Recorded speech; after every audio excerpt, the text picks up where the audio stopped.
I think it's safe to say that moms are generally considered better consolers than dads. When a kid is crying, they usually run towards their mom before their dad. So I thought I'd make a video on the traits that I think make a good consoler.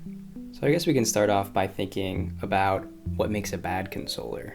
What do you think makes a bad consoler, Katie? It's someone who basically doesn't care about your feelings, dismisses you, says you're being too emotional, says that your feelings don't matter, is more interested in how to fix you than trying to just make you feel heard.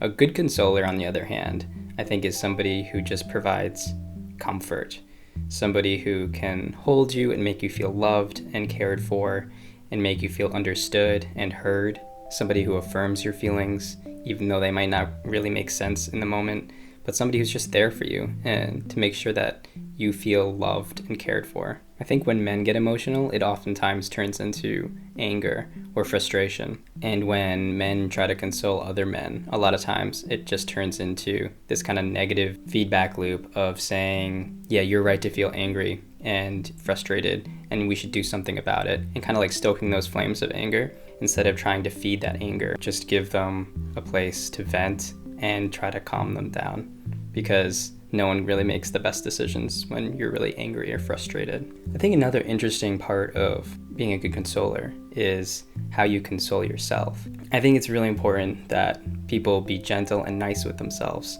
just like you would treat a really good friend and console them when they're upset. Maybe try to be that friend to yourself. Know that we're all basically just kids with some onion layers on top of it, and that we all get emotional and want to just stomp and scream sometimes.